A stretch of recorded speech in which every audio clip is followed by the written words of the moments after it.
The story. And as we read the story, we'll see what the disciples saw, which means it gets darker and darker and darker. So hear the word of the Lord this evening as we begin in Mark's gospel.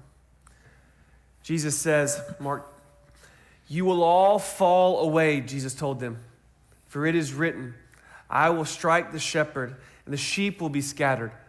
But after I have risen, I will go ahead of you into Galilee." And Peter declared, "Even if all fall away, I will not." "Truly I tell you," Jesus answered, "today, yes, tonight, before the rooster crows twice, you yourself will disown me 3 times.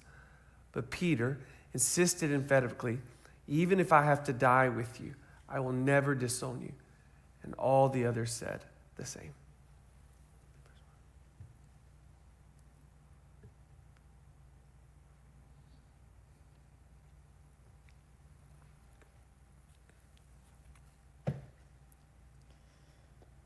Then Jesus went with his disciples to a place called Gethsemane.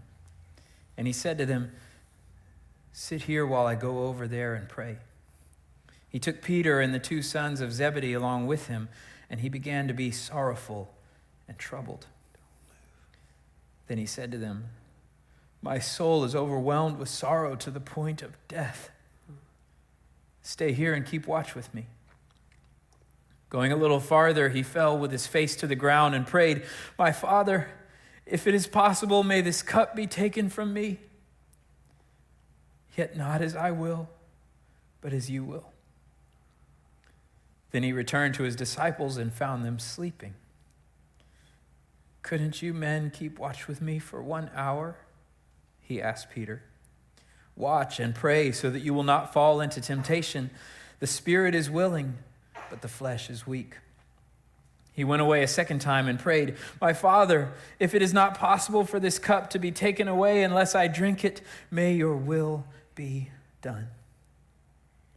When he came back, he again found them sleeping because their eyes were heavy. So he left them and went away once more and prayed the 3rd time, saying the same thing. Then he returned to the disciples and said to them, "Are you still sleeping and resting? Look, the hour has come, and the Son of Man is delivered into the hands of sinners. Rise, let us go. Here comes my betrayer."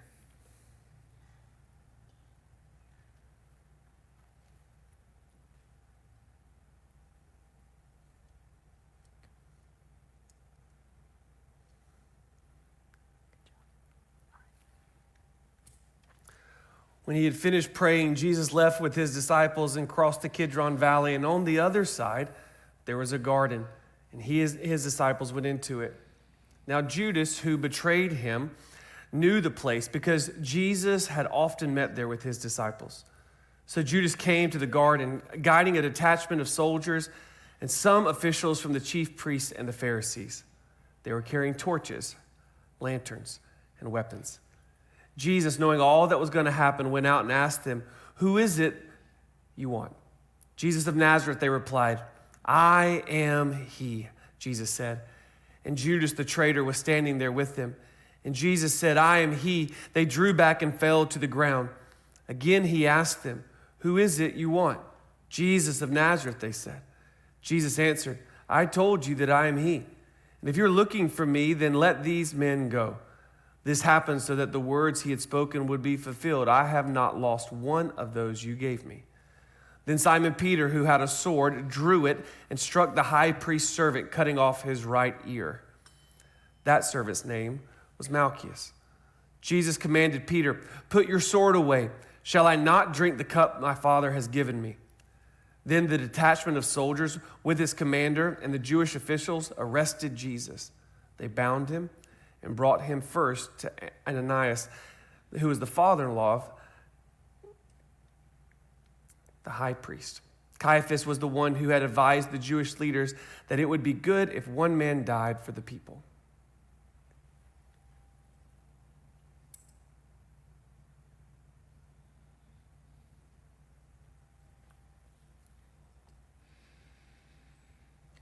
Those who had arrested Jesus took him to Caiaphas the high priest. where the teachers of the law and the elders had assembled. But Peter followed him at a distance, right up to the courtyard of the high priest. He entered and sat down with the guards to see the outcome. The chief priests and the whole Sanhedrin were looking for false evidence against Jesus so that they could put him to death. But they did not find any, though many false witnesses came forward. Finally, 2 came forward and declared, "This fellow said, 'I am able to destroy the temple of God and rebuild it in 3 days.'"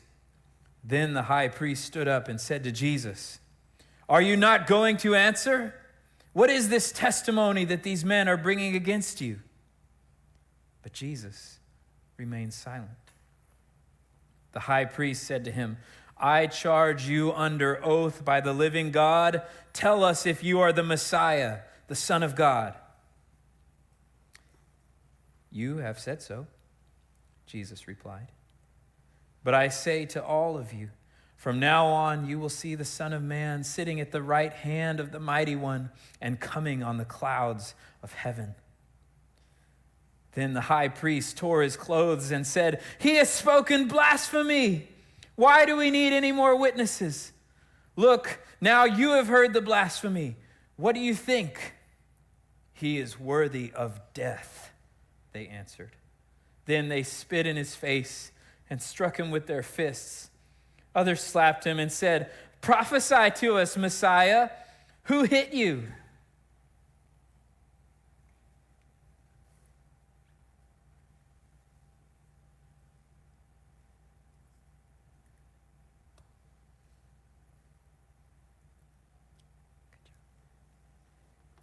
Then seizing him, they led him away and took him into the house of the high priest. Peter followed at a distance. And when some there had kindled a fire in the middle of the courtyard and had sat down together, Peter sat down with them. A servant girl saw him seated there in the firelight. She looked closely at him and said, "This man was with him." But he denied it. "Woman, I don't know him," he said. A little later, someone else saw him and said, "You are also one of them." "Man, I am not," Peter replied. But about an hour later, another asserted, "Certainly this fellow was with him, for he is a Galilean." Peter replied, "Man, I don't know what you're talking about." And just as he was speaking, the rooster crowed. The Lord turned and looked straight at Peter. Then Peter remembered the word of the Lord had spoken to him. "Before the rooster crows today, you will disown me 3 times. And he went outside and wept bitterly.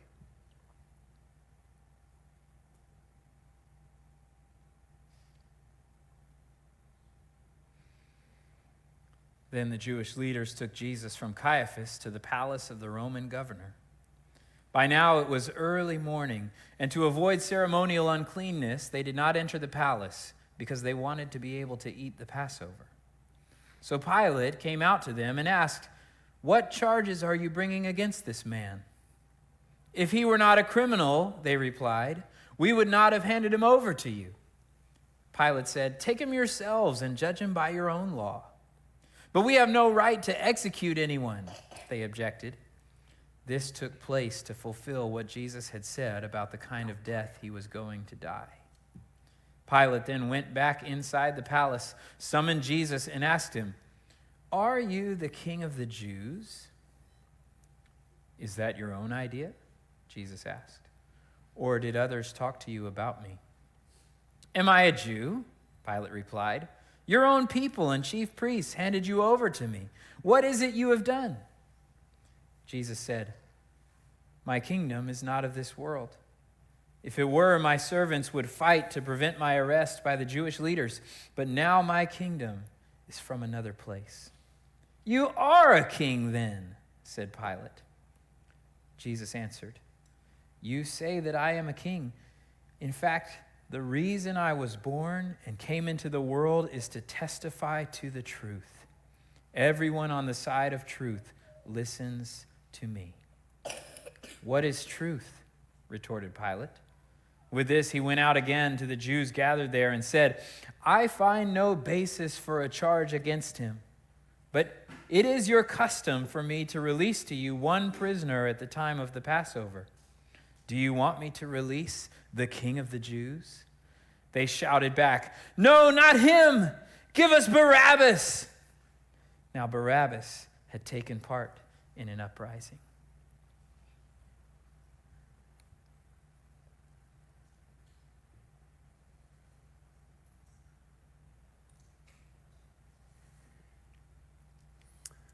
Then Pilate took Jesus and had him flogged. The soldiers twisted together a crown of thorns and put it on his head. They clothed him in a purple robe, and he went up to him again and again, saying, "Hail, King of the Jews!" And they slapped him in the face. Once more, Pilate came out and said to the Jews gathered there, "Look, I am bringing him out to you to let you know that I find no basis for a charge against him." When Jesus came out wearing the crown of thorns and the purple robe, Pilate said to them, "Here is your man." But as soon as the chief priests and their officials saw him, they shouted, "Crucify, crucify." But Pilate answered, "You take him and you crucify him.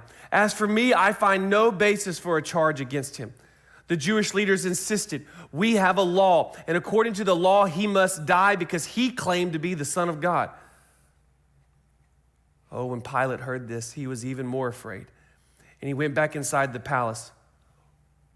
"Where do you come from?" he asked Jesus. But Jesus gave him no answer. "Do you refuse to speak to me?" Pilate said. "Don't you realize I have power either to free you or to crucify you?" Jesus answered, "You would have no power over me if it were not given to you from above. Therefore, the one who handed me over to you is guilty of a greater sin." From then on, Pilate tried to set Jesus free. But the Jewish leaders kept shouting, "If you let this man go, you are no friend of Caesar. Anyone who claims to be a king opposes Caesar." So when Pilate heard this, he brought Jesus out and sat down on the judgment seat at a place known as the Stone Pavement, which in Aramaic is Gabbatha. It was the day of preparation of the Passover, and it was about noon. "Here is your king," Pilate said to the Jews. But they shouted, take him away and crucify him." "Shall I crucify your king?" Pilate asked. "We have no king but Caesar," the chief priest answered. And finally, Pilate handed them over to be crucified. So the soldiers took charge of Jesus.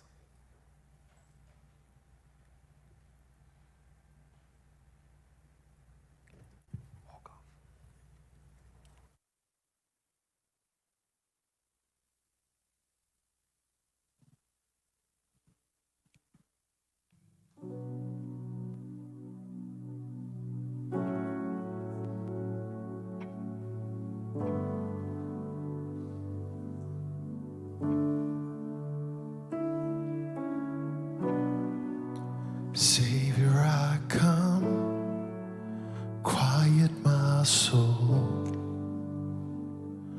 Remember redemption's hill, where your blood was spilled for my ransom. Everything I once held dear, I count it all as loss. Lead me to the cross where your love poured out. Bring me to my knees, Lord, I lay me down. Rid me of myself, I belong to you. Oh, lead me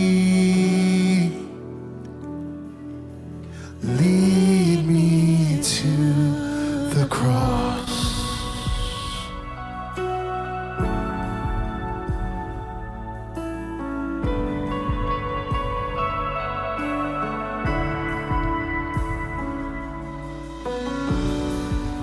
And you were as I, tempted and tried. Human, the Word became flesh, bore my sin and death. Now you're risen.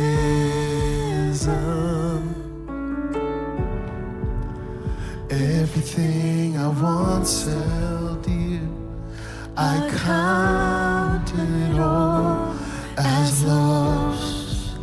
Lead me to the cross where your love poured out.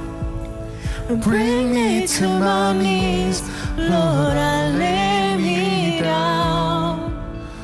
Rid me of myself, I belong to you. Oh, lead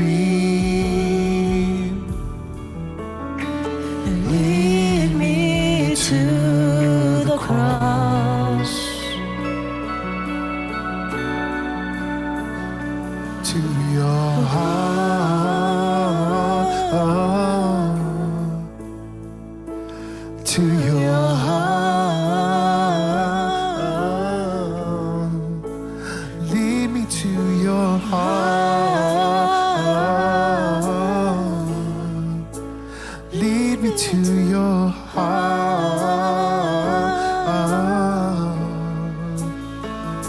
To your heart.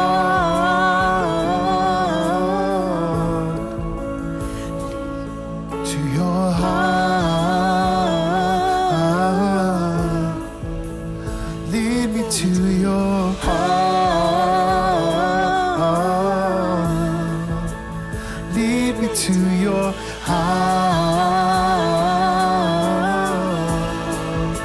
And lead me to the cross where your love poured out. And bring me to my knees, Lord, I lay me down. Rid me of myself, I belong to you. Oh, lead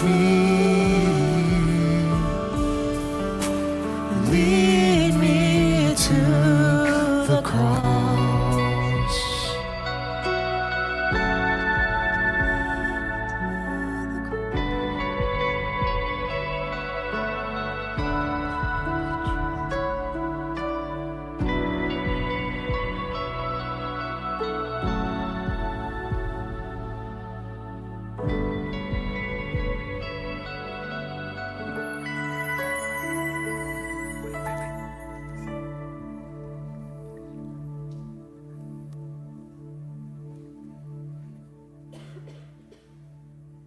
As the soldiers led him away, they seized Simon from Cyrene, who was on his way in from the country, and put the cross on him and made him carry it behind Jesus.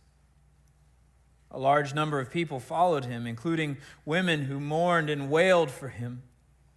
Jesus turned and said to them, "Daughters of Jerusalem, do not weep for me. Weep for yourselves and for your children. For the time will come when you will say, 'Blessed are the childless women, the wombs that never bore and the breasts that never nursed.' Then they will say to the mountains, 'Fall on us,' and to the hills, 'Cover us.' For if people do these things when the tree is green, what will happen when it is dry?" 2 other men, both criminals, were also led out with him to be executed. When they came to the place called the Skull, they crucified him there, along with the criminals, one on his right, the other on his left. Jesus said, "Father, forgive them, for they do not know what they are doing." Meanwhile, they divided up his clothes by casting lots. The people stood watching, and the rulers even sneered at him. They said, "He saved others. Let him save himself if he is God's Messiah, the chosen one." The soldiers also came up and mocked him. They offered him wine vinegar and said, "If you are the king of the Jews, save yourself." For there was a written notice above him which read, "This is the King of the Jews."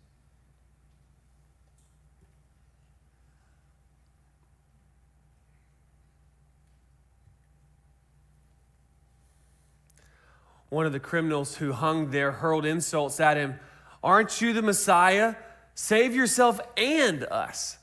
But the other criminal rebuked him. "Don't you fear God?" he said. "Since you are under the same sentence, we are punished justly. for we are getting what our deeds deserve. But this man has done nothing wrong." And then he said, "Jesus, remember me when you come into your kingdom." And Jesus answered him, "Truly I tell you, today you will be with me in paradise."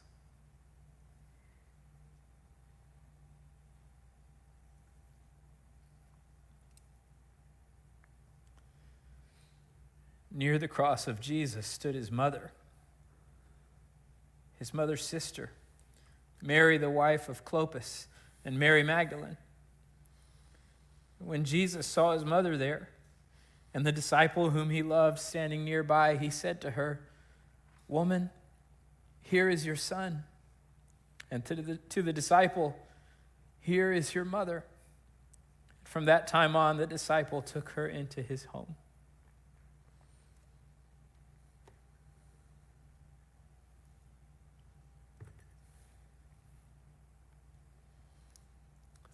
From noon until 3 in the afternoon, darkness came over all of the land. About 3 in the afternoon, Jesus cried out in a loud voice, "Eli, Eli, lama sabachthani," which means, my God, why have you forsaken me?" When some of those standing there heard this, they said, "He's calling Elijah." Immediately, one of them ran and got a sponge. He filled it with wine vinegar, put it on a staff, and offered it to Jesus to drink. The rest said, "Now leave him alone, and let's see if Elijah comes to save him."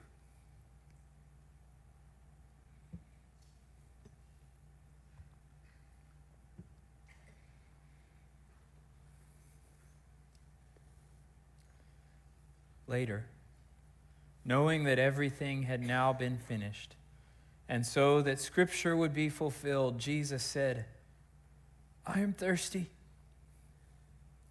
A jar of wine vinegar was there, so they soaked a sponge in it, put the sponge on a stalk of the hyssop plant, and lifted it to Jesus' lips.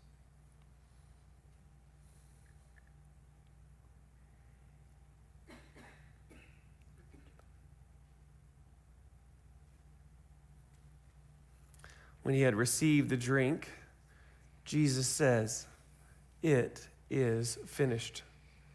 And with that, he bowed his head and gave up his spirit.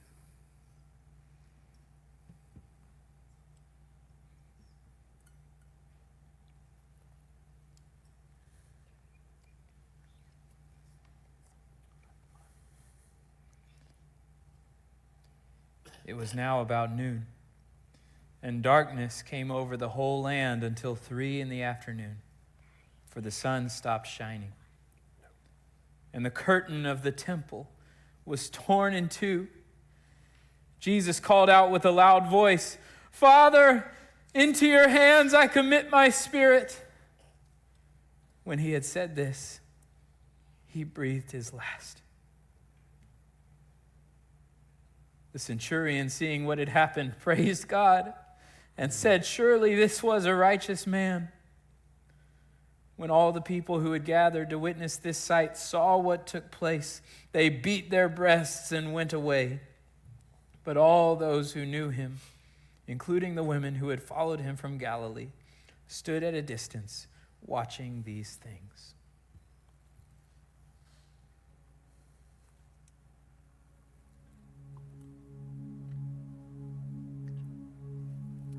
Will you stand as we sing?